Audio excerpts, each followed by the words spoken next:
Bab ke-114. Dokter itu menatap semua yang ada di hadapannya. Wajahnya muram, sorot matanya mencerminkan kelelahan dan kesedihan yang tertahan. Dengan berat hati saya mengatakan, "Maaf," ujarnya, lalu menghela napas panjang. "Kondisi Tuan Muda sangat kritis." Ucapan itu membuat seluruh ruangan terasa membeku. Galena langsung melemas. Tubuhnya hampir ambruk jika tidak ditopang oleh Leo yang berdiri di sampingnya. "Kritis?" lirih Galena dengan suara bergetar. Matanya mulai kembali berlinang. "Maksud dokter, suami saya masih hidup, kan?" Dokter itu mengangguk pelan. "Masih. Kami berhasil mengangkat pelurunya dan menghentikan pendarahan, tapi kondisi jantungnya sangat lemah. Saat ini kami memasangnya pada alat bantu pernapasan dan monitor khusus. Dia dalam pengawasan intensif." Bunda Ana langsung menangis keras sambil memeluk ayah Ferdi. Ayah Ferdi sendiri tampak terpukul namun tetap berusaha tegar untuk menenangkan istrinya. "Kami sudah melakukan yang terbaik," lanjut sang dokter dengan suara parau. "Namun kami tidak bisa menjanjikan apapun untuk 24 jam ke depan. Semua sangat tergantung pada kekuatan tubuh pasien dan bagaimana ia merespons perawatan ini." Setelah diam sejenak, sang dokter menambahkan, "Kami akan segera memindahkan Tuan Muda ke ruang ICU. Mohon beri kami jalan." Tak lama, pintu ruang operasi terbuka. Beberapa perawat dan dokter keluar lebih dulu, lalu menyusul sebuah brankar yang didorong dengan hati-hati. Dava terbaring di atasnya, tubuhnya penuh dengan kabel dan selang infus. Monitor portable dan alat bantu pernapasan ikut menyertai di sisi kanan kiri brankar, menyatu dengan tubuh Dava yang tampak begitu lemah. Suasana menjadi hening saat semua mata menatapnya. Galena menutup mulutnya, menahan isak yang hampir meledak. Clara menggenggam tangan Kafka erat, berusaha menenangkan dirinya sendiri. Heru, Raka, dan Alvin berdiri mematung dengan rahang mengeras. Mata mereka tak lepas dari sosok yang selama ini selalu mereka anggap paling kuat. Tanpa aba-aba, semua orang mulai mengikuti gerakan tim medis yang membawa Dava keluar dari ruang operasi dan menuju lorong ICU. Galena, didampingi Leo, Bunda Ana dan Ayah Ferdi, berjalan di belakang brankar itu dengan langkah-langkah kecil namun penuh kecemasan. Setibanya di depan ruang ICU, perawat menghentikan langkah mereka. "Hanya satu orang yang boleh masuk saat ini," kata salah satu perawat lembut. "Kami harus menjaga sterilitas ruangan." Ia melangkah masuk ke dalam ruang ICU, dan pintu otomatis perlahan menutup di belakangnya. Ruangan itu sunyi. Hanya suara alat monitor dan dengung pelan dari mesin pernapasan yang terdengar.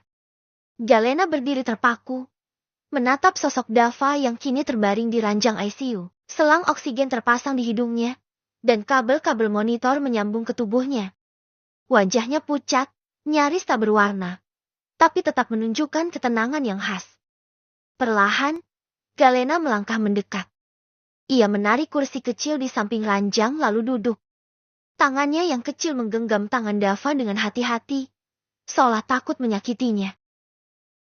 "Kak," bisiknya lirih. "Nana di sini? Kakak dengar suara Nana, kan?" Ia membelai lembut rambut Dava yang terasa lembut di tangannya. Ia menatap wajah itu dengan napas tersendat. Matanya sudah kembali basah. "Jangan tinggalin Nana ya, Nana belum siap kehilangan kakak," ucapnya. Suara kecilnya terdengar menyayat. "Kakak janjikan, kita akan terus bareng, sampai tua nanti." Genggamannya menguat. "Kak, bertahanlah, buat aku, buat kita." Tangisnya tak lagi bisa dibendung. Air mata mengalir deras di pipinya, jatuh satu-satu ke punggung tangan Dava. Di balik kaca ruang ICU, semua yang menunggu hanya bisa memandangi dari jauh.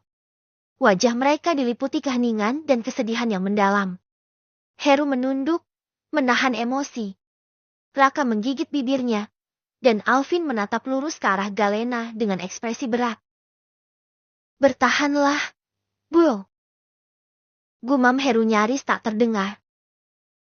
Lo nggak boleh nyerah. Dan di dalam ruang ICU itu, dalam keheningan penuh ketegangan, Dava masih bertahan. Meskipun tubuhnya tak bergerak, dan kesadarannya tersembunyi di balik kabut tebal, jiwanya masih mendengar. Masih menggenggam suara lembut Galena. Masih berusaha keras untuk kembali. Karena satu hal yang menjadi pusat dunianya, Galena. Seorang perawat tiba-tiba menghampiri Galena. Maaf, Nona. Waktunya sudah habis. Anda tidak boleh terlalu lama berada di dalam ruang ICU. Ucap seorang perawat lembut namun tegas dari balik masker medisnya. Galena menoleh perlahan, masih enggan beranjak dari sisi Dava. Ia menggenggam tangan suaminya lebih erat untuk sesaat terakhir, lalu menunduk dan mencium punggung tangannya. Kak, Nana keluar dulu ya. Tapi kakak harus tetap kuat. Dengan langkah gontai, Galena akhirnya berdiri dan melangkah keluar dari ruang ICU. Tubuhnya terasa lemas, seolah sebagian jiwanya tertinggal di dalam bersama Dava. Saat ia sampai di ambang pintu, pandangannya mulai kabur. Dunia di sekelilingnya memudar pelan-pelan, namun Alvin masih berdiri di tempatnya, menatap lantai rumah sakit tanpa niat untuk bergerak. Kamu juga pulang, Al? Kata ayah Alvin sendiri. Enggak ya? Jawab Alvin pelan. Alvin mau di sini nemenin mereka. Ayah Alvin hanya menghela nafas pasrah dan menepuk bahu anaknya, setelahnya ia pamitan pada ayah Ferdi diikuti yang lainnya.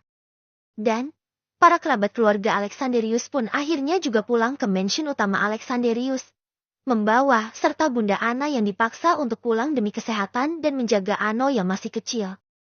Kini, rumah sakit terasa lebih sepi. Hanya tinggal 4 orang di rumah sakit ayah Ferdi, Alvin, Leo, dan Galena yang terbaring pingsan di ruangan lain.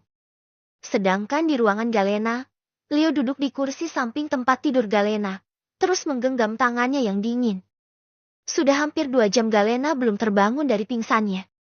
Mata Leo tak pernah lepas dari wajah pucat adik sepupunya. Napasnya pelan, tapi teratur. Namun tak ada tanda-tanda Galena akan segera sadar. Nah, bangun dong. Dava nunggu kamu. Tiba-tiba, tubuh Galena bergerak. Kelopak matanya membuka perlahan, lalu ia menarik napas panjang, terengah-engah seperti baru saja berenang keluar dari air yang sangat dalam. Nah, aku harus ke sana, Kak. Nah, tunggu, tubuh kamu belum kuat. Jangan maksa. Ujar Leo cemas, mencoba menahannya. Aku harus ke sana sekarang. Galena bersikeras. Matanya masih merah, penuh bayangan ketakutan yang belum reda. Leo menarik napas panjang, lalu akhirnya mengalah. Oke. Tapi kamu harus naik kursi roda. Nggak boleh jalan sendiri. Galena mengangguk cepat. Asal aku bisa lihat dia. Leo segera mendorong kursi roda dan membantu Galena duduk. Mereka bergerak menuju ruang ICU dengan langkah cepat.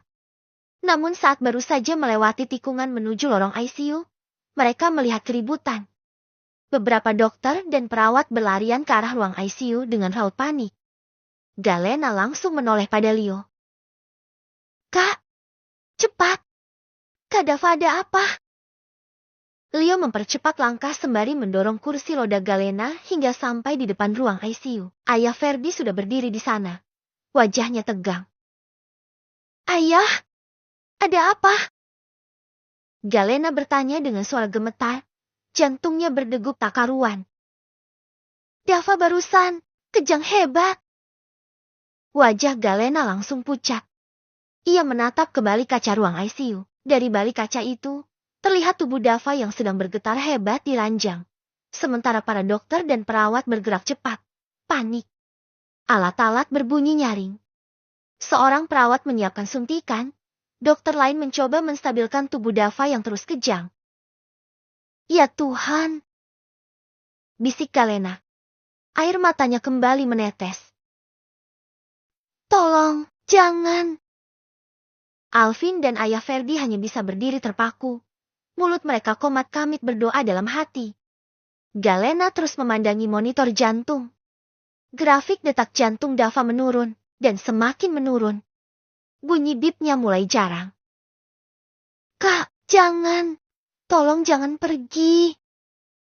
Galena terus menggelengkan kepala, tangannya mencengkeram sandaran kursi roda. Namun tiba-tiba, garisnya menjadi lurus.